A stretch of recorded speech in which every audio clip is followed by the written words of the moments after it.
Call to order. Start with the pledge.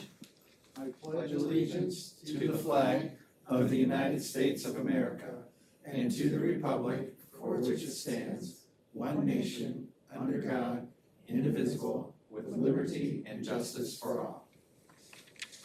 All right, do we have any agenda additions or deletions? We do have some deletions. We need to delete the item E6, Lowell Baseball Lease Agreement. Item E10, NICEC Board of Managers. All of Section F.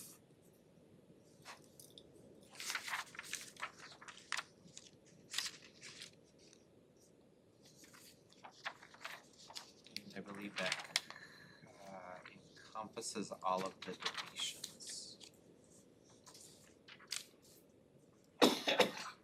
Okay, do we have any patrons registered to comment on action items?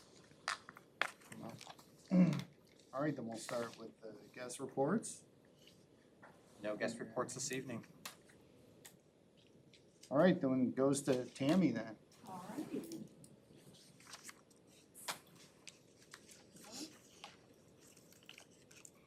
She wasn't ready for that. I know, usually we have a construction update.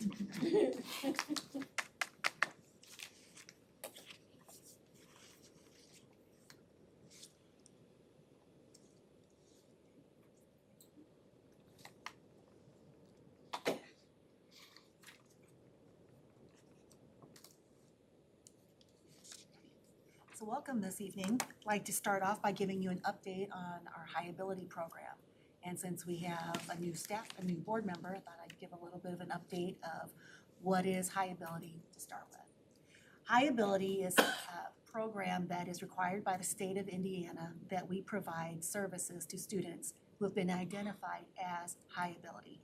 They define high ability or students who are qualified or identified as high ability as those who perform within at least one domain, and that domain can be in mathematics or English language arts or both, and that's called general intellectual, at a significantly higher rate than their same grade level peers or age level peers.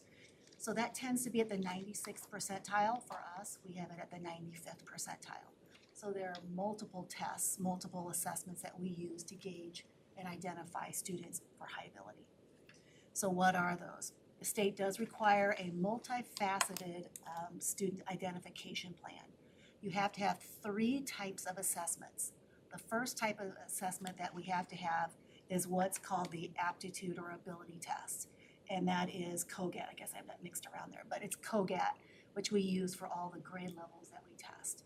We do not have to test all grade levels. The state requires 3. We do K, kindergarten, 2nd grade, and then we do 4th, and then we did 5th this year because we didn't do 5th grade last year. We won't do 5th grade next year. We'll do all the high ability identification at the elementary level from here on out. And that was recommended to us through a high ability audit last year through experts at Ball State University. For the other measurement that we look at, and that's a measure of achievement. And we have different achievement tests that we give at different grade levels. At kindergarten and grade 2, we use the NWEA exams. Those are given 3 times a year, and that is in the fall, the winter, and the spring. In order to qualify, students have to perform at the 95th percentile on at least 2 of those 3 administrations.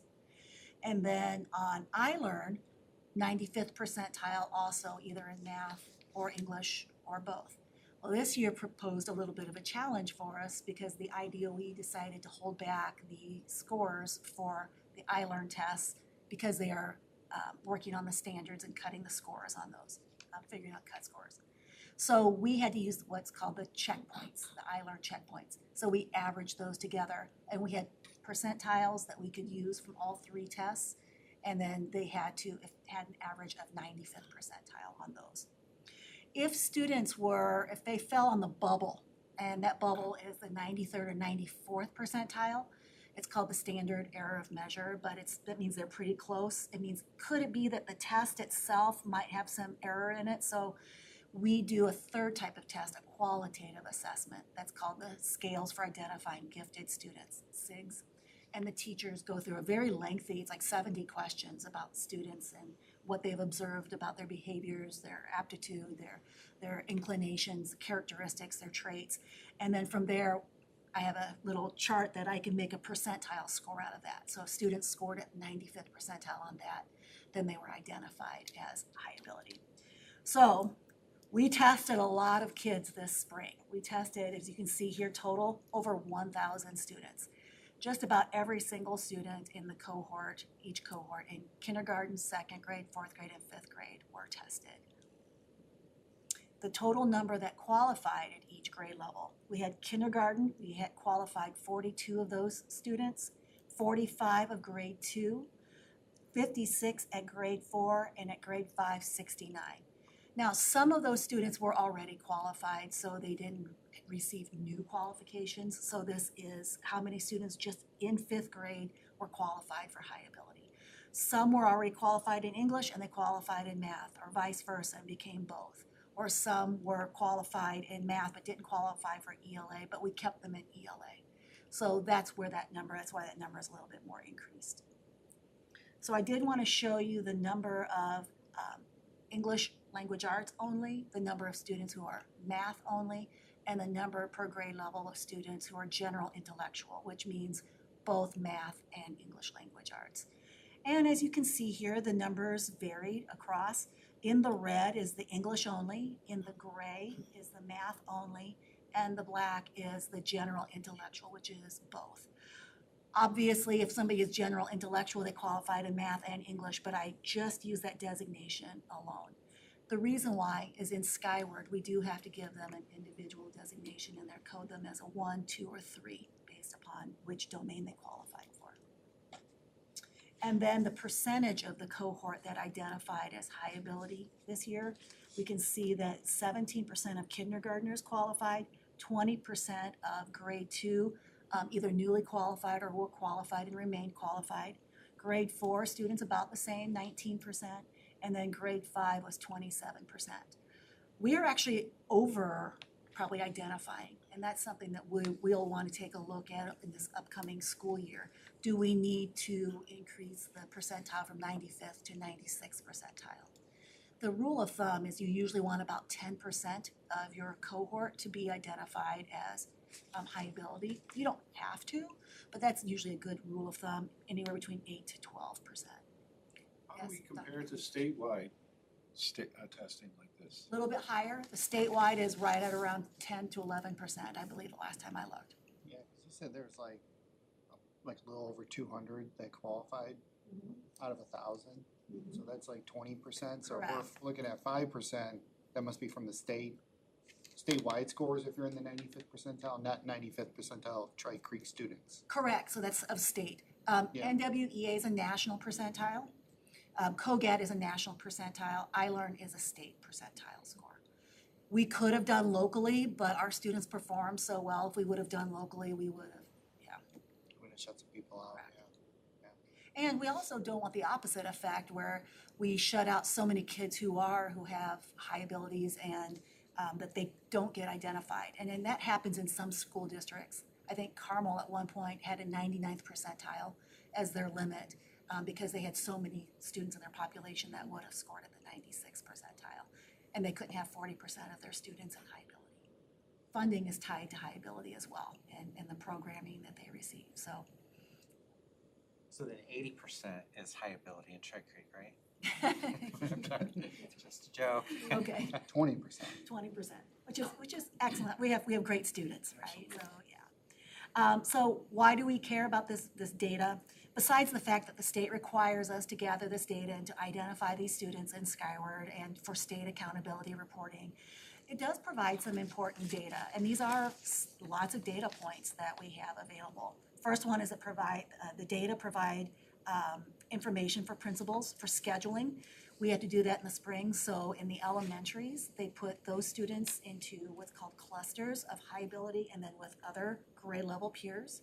At the middle school and the intermediate school, they are in the honors courses, and by the time they come to high school, it's honors and advanced placement courses. It also helps support targeted instructional design so that our teachers can get that data and they can look at it and know which students, how to differentiate to provide more tailored instruction for those kids, to extend, enrich their learning.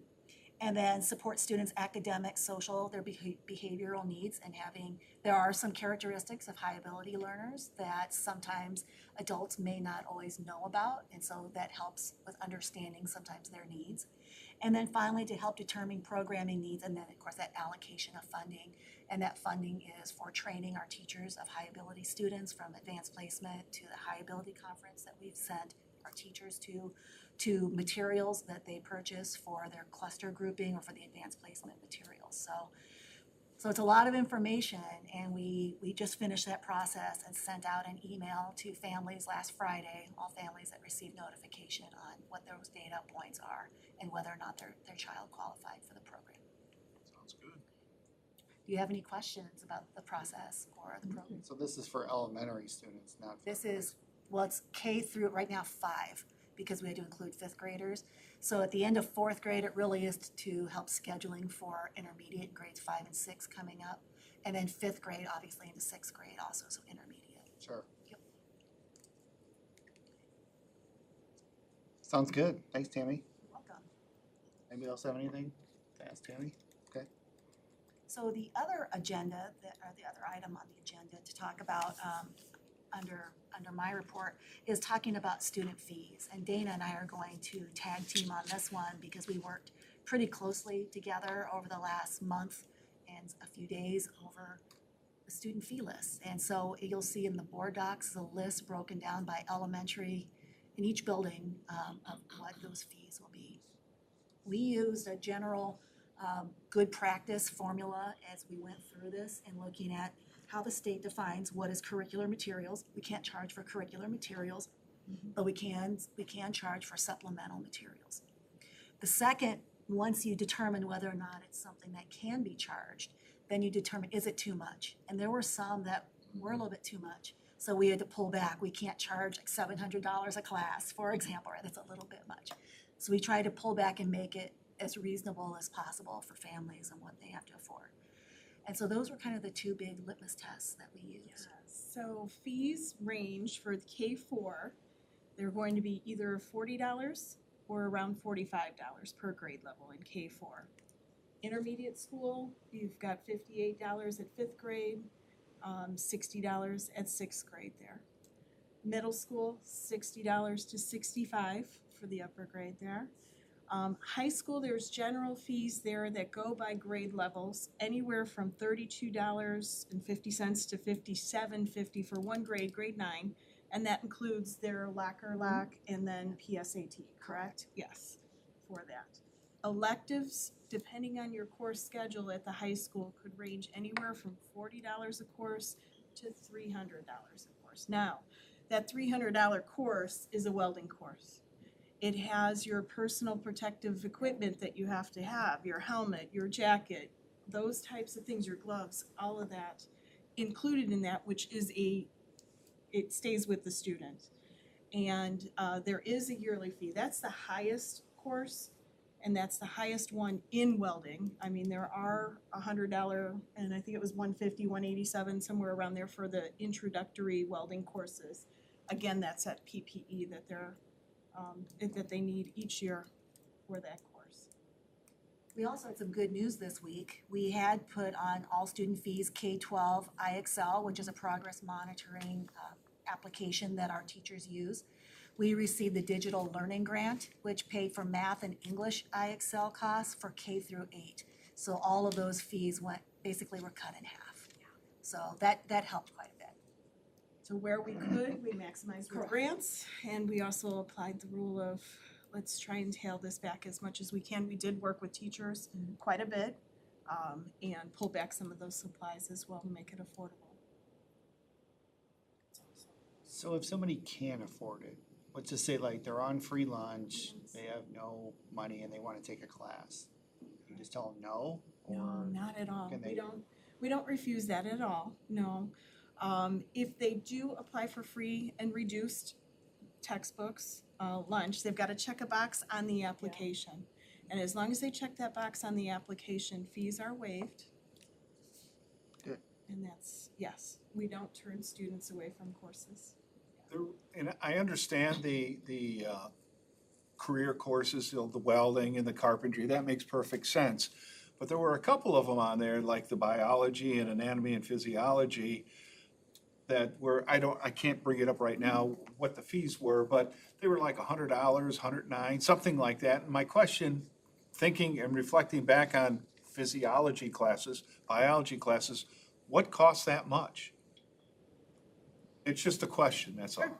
I think that a lot of it is the dissection materials, especially with anatomy and physiology. And those Okay. students are receiving dual credit for those classes, and so they are required to have those types of materials. Yeah, I remember back in the day, it didn't cost anything, and being in a farming community, you would think there would be, resources available out there. So I'm just questioning why that happened, so. I understand the practical, hands-on basis. It makes a lot of sense to see it and touch it and feel it, so that's good. And this is an action item that's coming up for. Right, for right.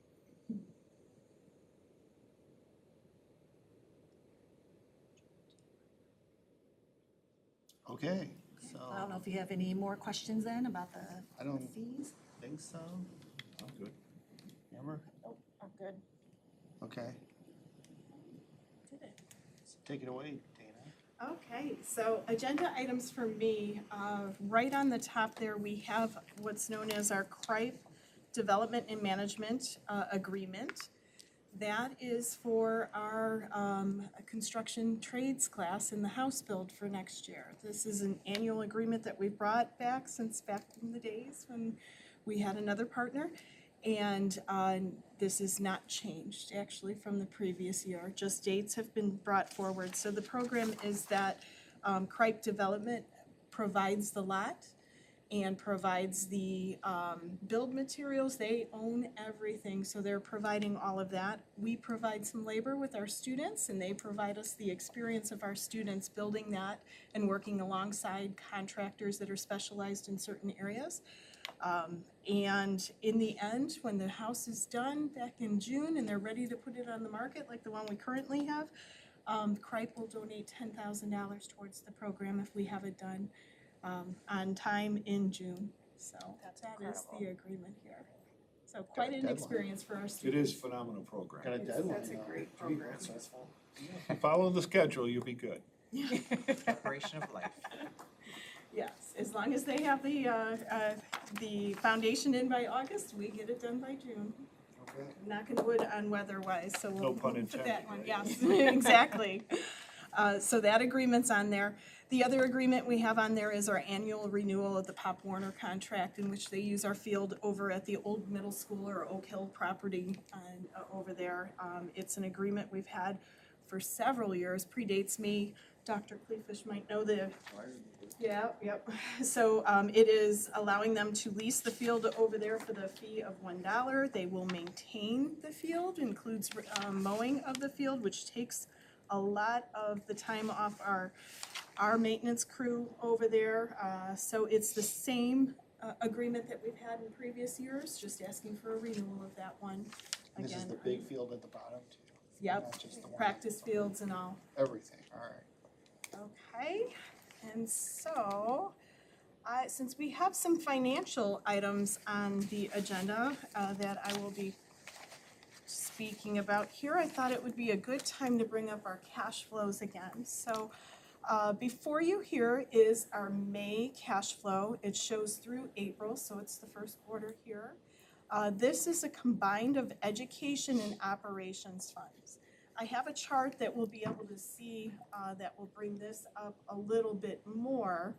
But what we want to look at is beginning cash balance up here for each year, going out to 2031. We have an average surplus and deficit here. 2024, we had a surplus. Shaved that down in 2025 a little bit, another surplus here, and then you can see in 2027 we start to hit the wall where we are not taking in as much revenue as we're expending out, and that continues a trend here. We'll talk about why that is in further down here. Ending cash balance here combined, so our ending cash balance here plus rainy day, we've got two separate lines. This one is education and operations here with the $7,124,000. This is with our rainy day. We look at it in both ways because we're tracking this number down here of percentage of expenditures. Optimal is right in that 16%. You don't really want to dip below that. And you can see in 2028, if we continue this trend, we start dipping below that optimal 16%.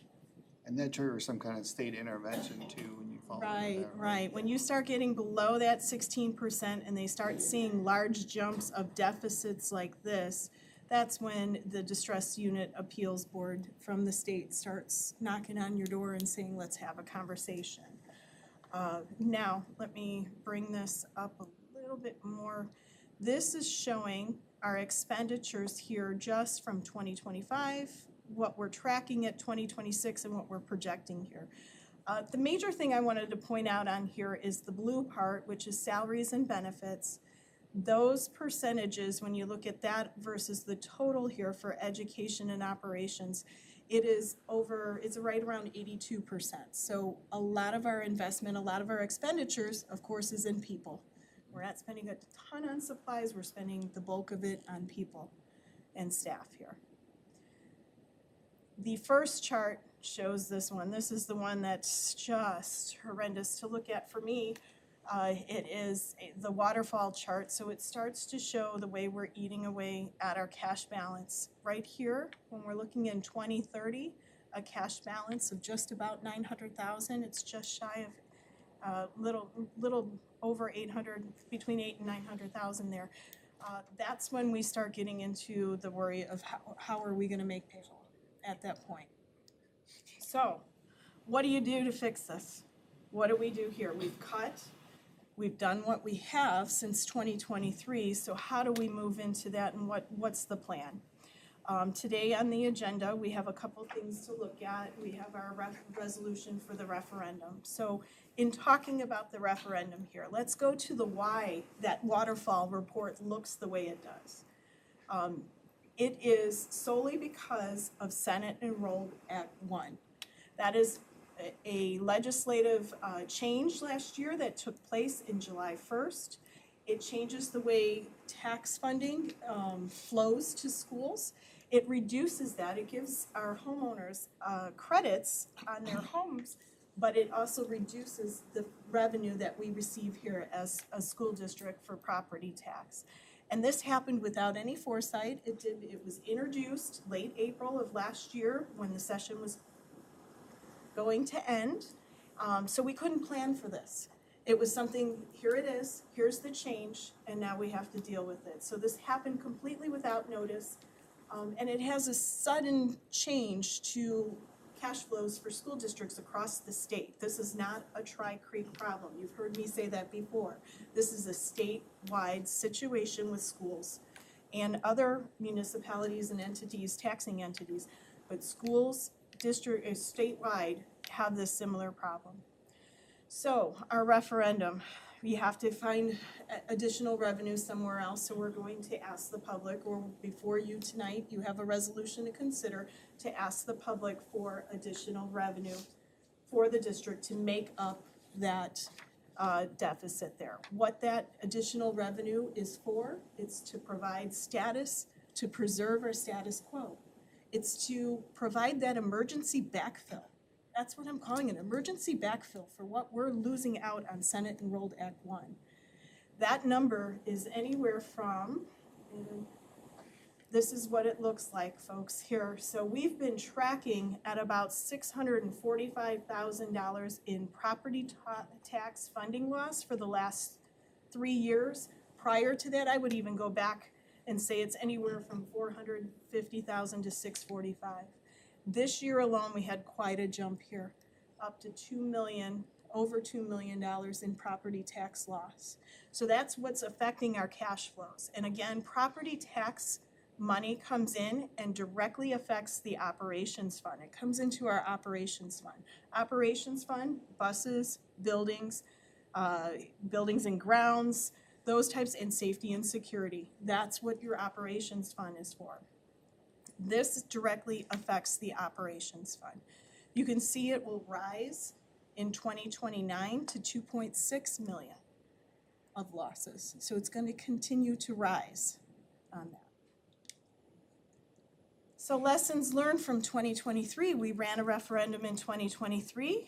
It failed, and we listened. We listened at that time. We had to. We had to reduce what we had here, and we did. We balanced that education budget by eliminating 30 positions and reducing multiple budgets here to bring that education fund. So we have an education fund budget and we've got an operations fund. We balanced that education fund when the public said no to the previous referendum that was run in 2023. This situation now is not because of the education fund. It is solely for the operations fund. So what's at risk on this one? What are we looking at because of the deficit? If we don't have the referendum, what happens? Everybody wants to know that. So in operations fund, you have your bus transportation, you have student programs such as the ECAs, the extracurricular programs, you've got essential academic opportunities in there, you have school safety in there as well. So you will see the ballot question that's proposed in this resolution tonight focuses on these three areas. Basically buses and buildings again, going back to that, it's our operations fund that is being hit here, that has the deficit.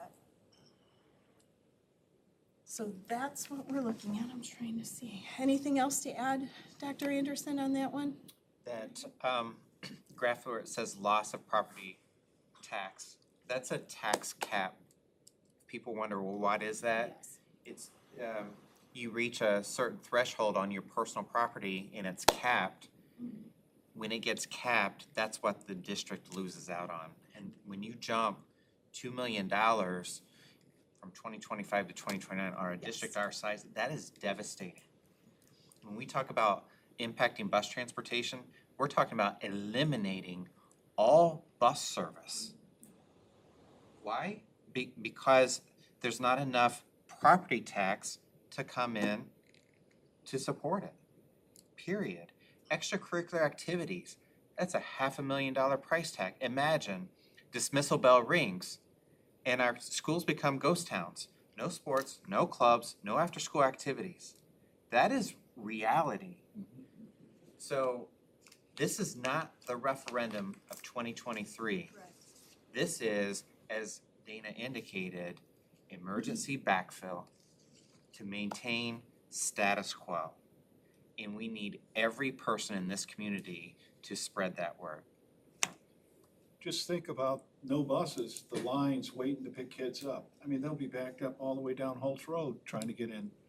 And the parents' inconvenience, the ones that send their kids off in the morning on the bus and go to work, now they're gonna have to drive their kids to school. So that in itself is gonna be a big burden for everybody. And then take into consideration, everything else is going up. While we're losing money, fuel's going up, cost of labor is going up, everything's going up, utilities. So I hope that people get it this time. They have an opportunity to say yes. So before you is resolution 2026-04. I do have Thomas Peterson here, our legal counsel for our bonding and referendum. So I guess I'll pass the microphone if you want to go over it right now. Yeah, the only thing I would add to your presentation is that the governor had a press conference this week where he said he's not done with property tax reform because not everybody got a benefit from it. So that number is only gonna look worse. At least this time, you know, we have a concept of a warning, Right. which we didn't have last time until the bill was basically introduced at the end of the session. But yeah, that's not going to change to the better in the next couple of years. The resolution before you has the findings necessary to conduct a public question referendum. this has now been limited to only at the general elections, not primaries and not the county or local government elections. So its only opportunity to do a referendum is once every 2 years. And so that would be this November, and the next time that you would be able to even consider a referendum would be November of '28. So there's going to be a large number of school corporations that are on the ballot this time around. Normally, we've averaged about anywhere between 8 and 12, and we're looking for somewhere between 40 and 50 this time around. And others that are thinking, can I hold on till 28?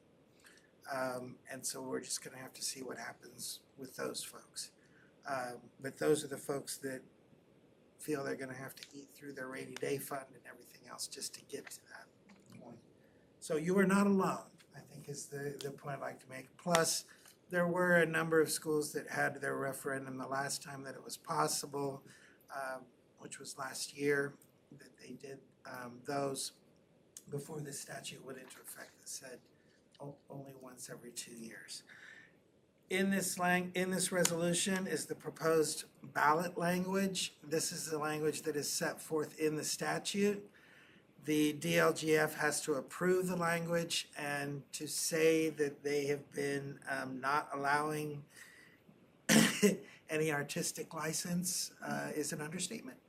And for you, it's actually not that big a deal because yours is straightforward, what you're doing, and adding a new amount. Where it's gotten tricky is for schools that are doing renewals, which is where they've already had one in place and they want to do another one, which is not your case. So the language for this is very straightforward. It talks about what the tax rate will be. A new addition to the ballot language from where you were last time is it also sets what you anticipate the maximum levy to be. The General Assembly didn't want you to benefit from any increase in assessed value to allow a tax rate to bring in a higher dollar amount. So not only do we put the tax rate in for the levy, but also a maximum levy amount. So that's something different than what was in last time. And finally, we will certify the language to the DLGF, get their formal approval, and then next month be at the Lake County Election Board for them to officially put it on the ballot. All that has to be completed by noon on April 1st, which is why you're adopting the resolution or considering the resolution tonight. August 1st. You know, you do this to me every time. It's you, It's Ms. me, Bogathy. okay. I was just thinking, what's going on Oh, here? come on, last time it was March and May and you guys got like all particular, and I didn't have the right one. One of those A months, okay? August 1st. And I think the Lake County Election Board, I think they need it by July 16th, to Yeah. meet their deadline or something. Yeah, they have a regularly scheduled meeting coming up, which we should be able to hit, so we don't have to cause extra work to get our August 1st approval. Thank you for clarifying. So the ballot question or the section of the resolution there that reads the numbers and such, I'd like to go over that because we discussed it at the March board meeting, the options and where we landed. So the ballot language is, shall Tri-Creek School Corporation increase property taxes paid to the school corporation for no more than 8 years for the purpose of replacing lost property tax revenue, funding bus transportation, student programs, and school safety by imposing a property tax rate that does not exceed 17.38 cents and results in a maximum annual amount that does not exceed $3 million. If this operating referendum public question is approved by the voters for a median residence in our school district here of $300,000, the property's annual property tax bill would increase by $245 per year. The most recent operating referendum public question proposed by the school corporation was held in 2023 and failed. So these numbers, that $245 per year is based on today's information and today's numbers.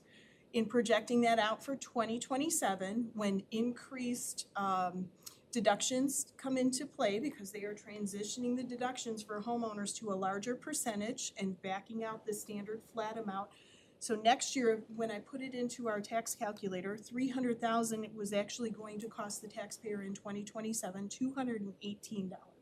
So it will go down from what the question is even reading here. Those are maximum amounts.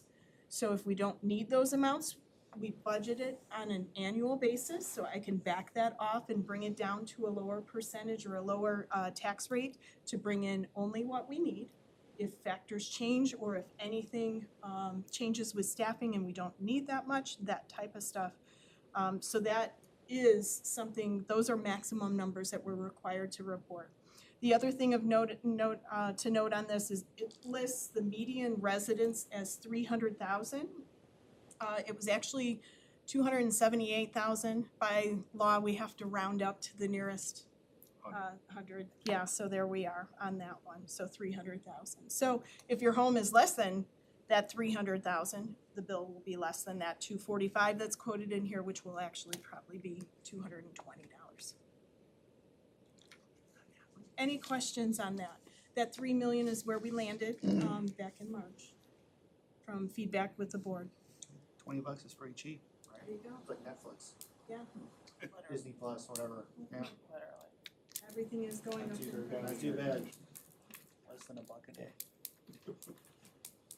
So not to leave us on such a down note, because Dana Downer always does that, I want to actually bring you a little positive here and finish my report on that. So food service, our summer meals service program that we've had going on at the middle school started last week.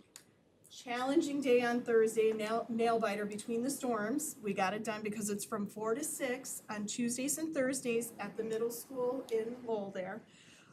We will serve meals. They are meal kits. So on Tuesday, you get 3 breakfasts and 3 suppers, we have to call it, in the bag. And then on Thursdays, you get 4 and 4 breakfasts and 4.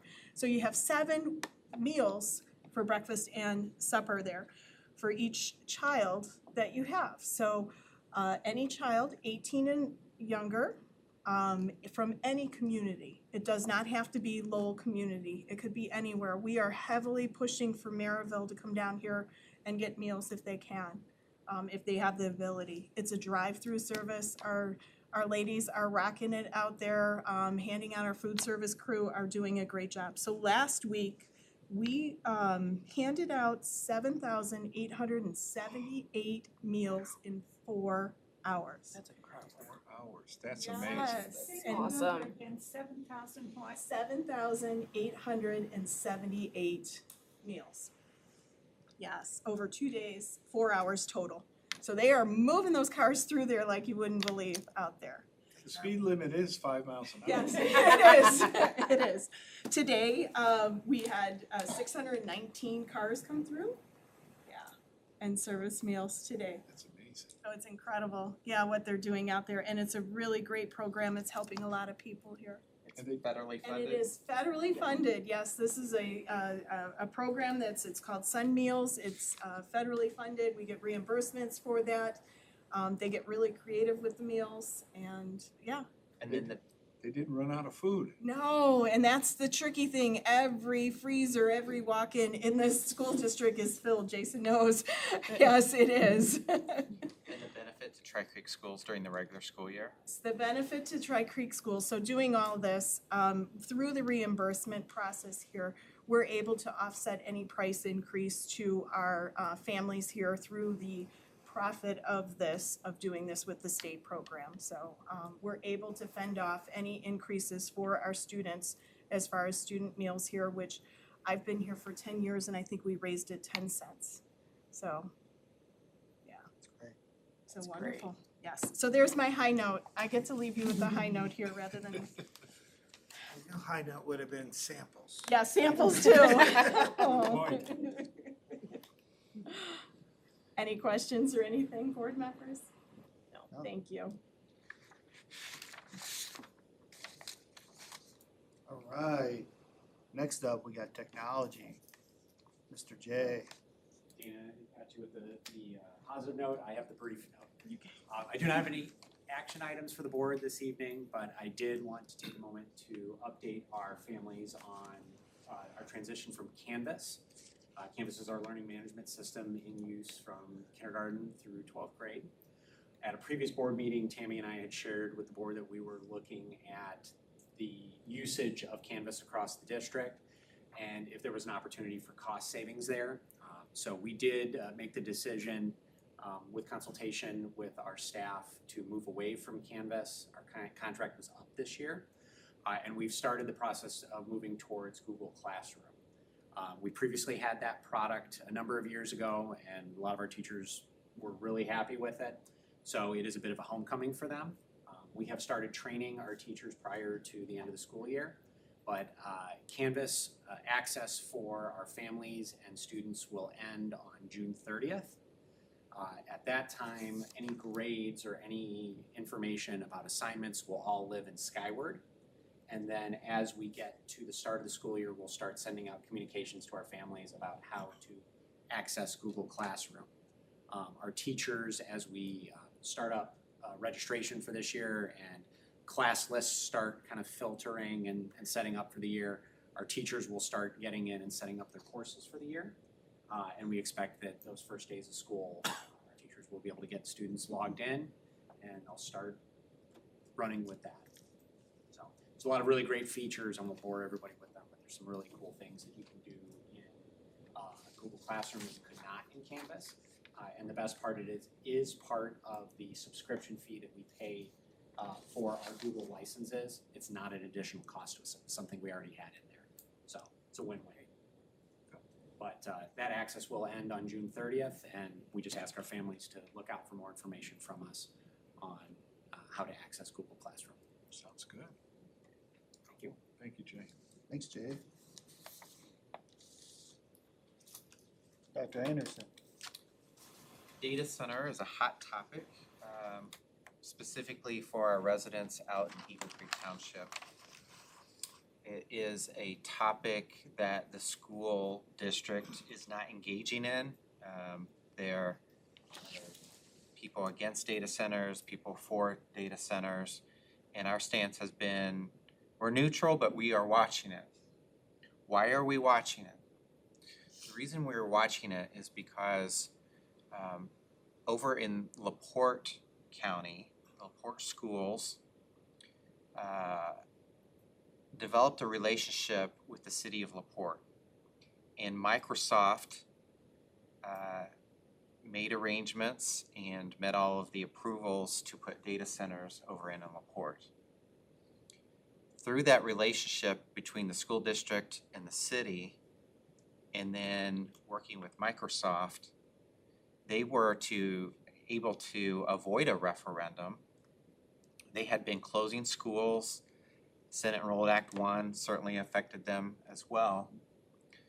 And when we spoke to school officials a week or so ago, Dana and I, the school district will be getting checks annually, starting as approximately $8 million a year and could go up as high as $25 million per year. So, looking at the best interest of Tri-Creek schools, plus homeowners within our district, that's why we're watching this. Because if there is opportunity,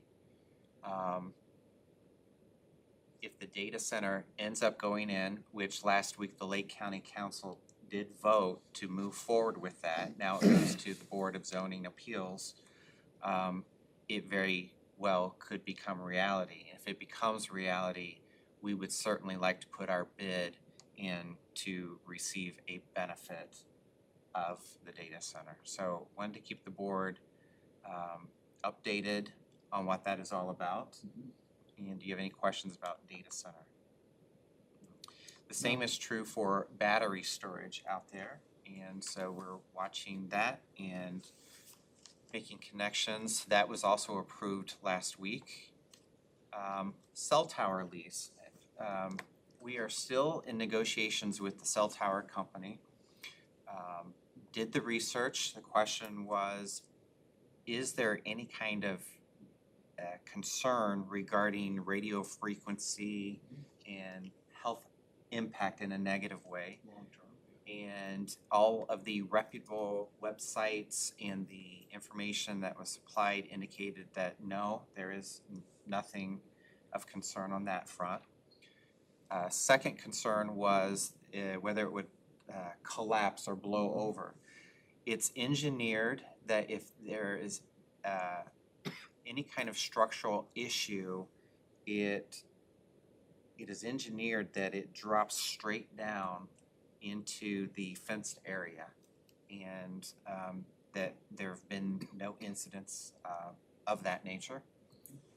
A third concern was aesthetically, what does that look like? We did receive some photos, but they were all from afar. So we're countering with, give us some close photos of what that would look like. Plus, we're still negotiating a possible monthly impact. So nothing to present, still trying to see if we can bring in some additional revenue, and I'll update next month on where we are. And they're not gonna let us use the generator or put a radio tower on there? So, generator is a no, and that's different from what we were originally led to believe. They said that they would not affix our bus communication antenna, but we could potentially have access to do that ourselves and attach it. They didn't want to be responsible for the install of the antenna, but they are granting us access, if this goes through, to hang our antenna on their If we can tower. get that in writing, that would save us some money. It definitely would be in writing. Thanks for the update. So that's cell tower. You also have a board action item tonight, E5, regarding the Great Lakes lease agreement. This is similar to the Pop Warner agreement, similar to the Lowell fast pitch agreement. So over at the Oak Hill properties, you've got the lower Pop Warner football field area, and then across the parking lot along the tree line there are two baseball diamonds. And the Great Lakes is wanting to do a lease agreement for one of those diamonds. The trade-off is they will maintain the property according to our liking, and they will take care of mowing. The benefit for us is, again, not having to spend the manpower and the gas to continue to mow that particular area. So that is recommended for you to approve tonight. Another action item, E8, is in regards to the natatorium furniture. This is part of that budgetary process for all of the construction projects and within our budget, so we're asking for approval of that order tonight. Again, it's not a bidded item. It goes through the no bid vendor list through the state of Indiana, which is why that is not a bid action. And then finally, as you know, Baldo is stepping down from being our athletic trainer.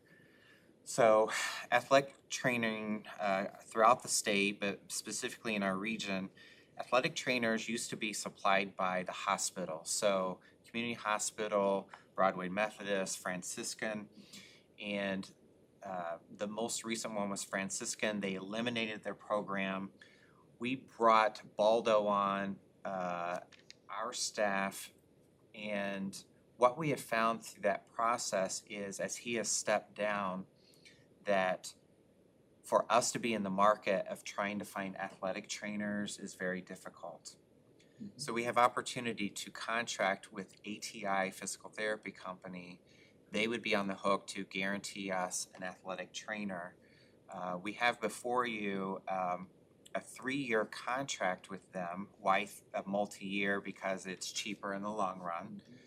We don't see the need of that going away. We will be bringing to the board athletic fees in July, so a portion of the fees for athletic trainer would come from athletic fees, local funds, and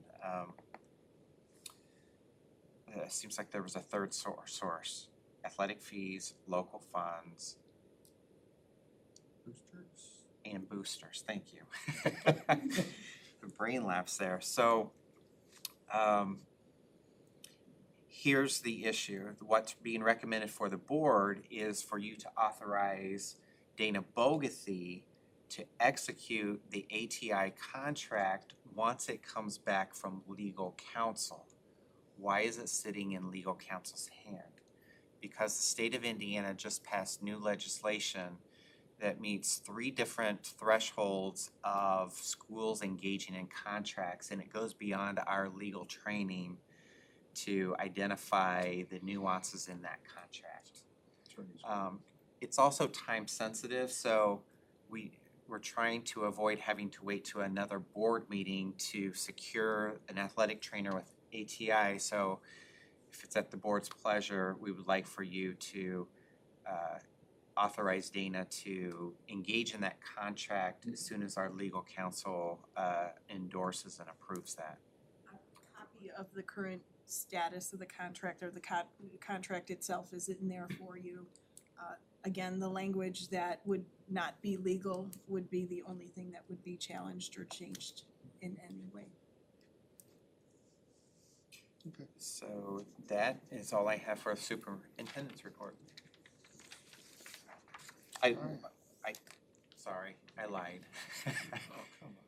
I would like to, if it's the board's pleasure, the next board meeting is slated for July 9th, and we'd like to push that to July 16th.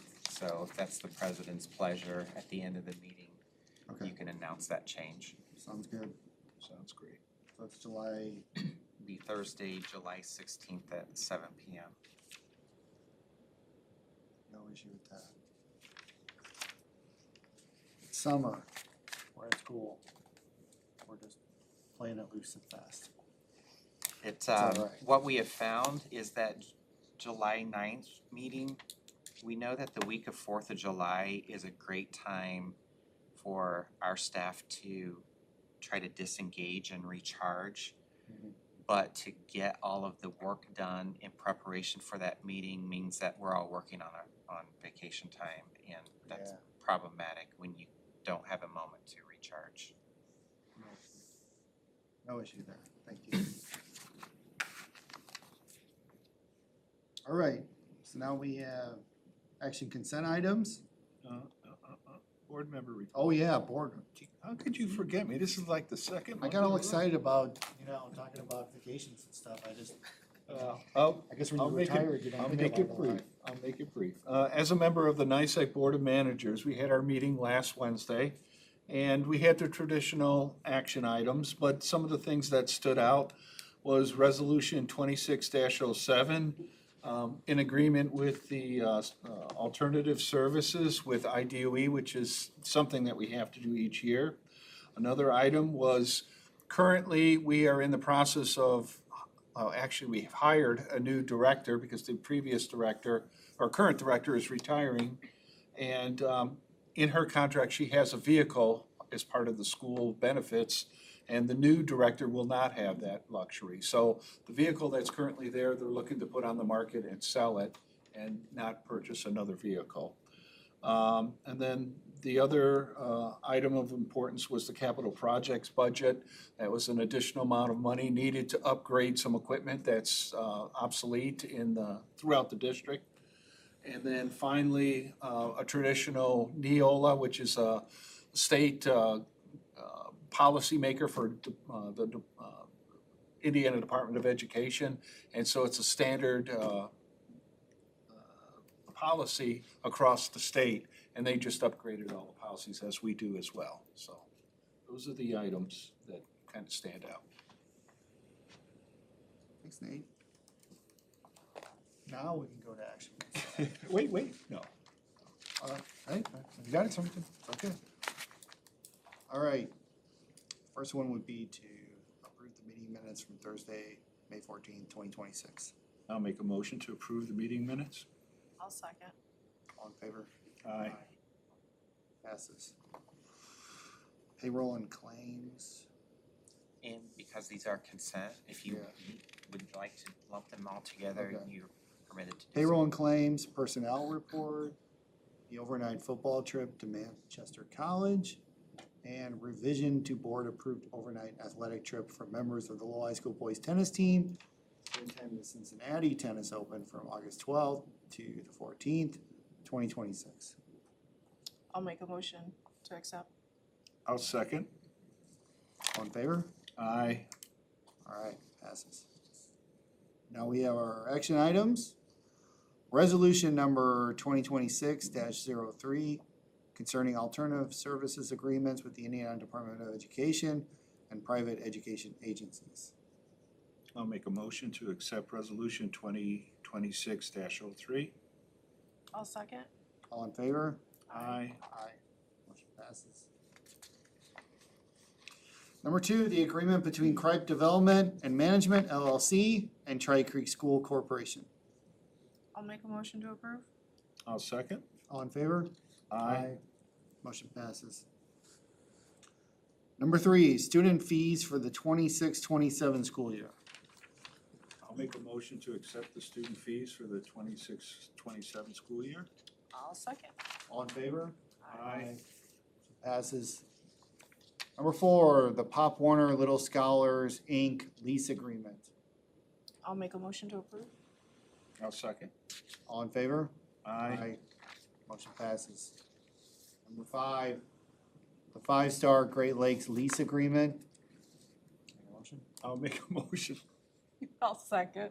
All in favor? Aye. Dennis. This is. The big one, the operating referendum 2026. And I will say that even though our 2 other board members are not here, I know that they are behind this as well in conversations, so. We've actually had staff, Mr. President, that have asked if all board members were in favor of it. So I know that the staff will appreciate hearing that. Yeah, and even myself, a maybe leery person of the first referendum, I am fully behind this one. Yeah. So, 100%. I'll take the heat and make a motion. I'll second. all in favor? Aye. Motion passes. All right, the natatorium furniture. I will make a motion to approve. I'll second. All in favor? Aye. Aye. Motion passes. And then lastly, the athletic trainer contract. I'll make a motion. I second. All in favor? Aye. Aye. Motion passes. All right, we got a lot of donations here. We're gonna go through all these together. Whoa, $18,000 grant from the Gene Haas Foundation of Oxnard, California That's for the awesome. Lowell High School CNC Manufacturing Program Student Scholarships. That's incredible. $100 donation made in memory of Jess Funston from Rhonda Funston and family of Lowell, Indiana, to help support the Lowell High School Athletic L Club. A $25 donation from Nayland DeMoss to help support the Three Creeks Elementary School robotics program. $22.45 donation from Daniel Faber of Lowell, Indiana for the Feed Them Forward Fund. $3.40 donation from Jennifer Vincent of Lowell, Indiana for the Feed Them Forward Fund. A $2.73 anonymous donation for the Feed Them Forward Fund. A $383.88 donation from the Lake Prairie Elementary School PTO for the kindergarten study trip. $495.75 donation from the Lake Prairie Elementary School PTO for the grade 1 study trip. $495.88 donation from the Lake Prairie Elementary School PTO for the grade 2 study trip. And $197.64 donation from the Lake Prairie Elementary School PTO for the grade 4 study trip. I'll make a motion to accept all 10 donation items. I will second. All in favor? Aye. Do we have anyone here for public comment not related to action items? Okay, the next meeting of the Tri Creek Board of School Trustees is scheduled for Thursday, July 16th at 7 p.m. Meeting adjourned.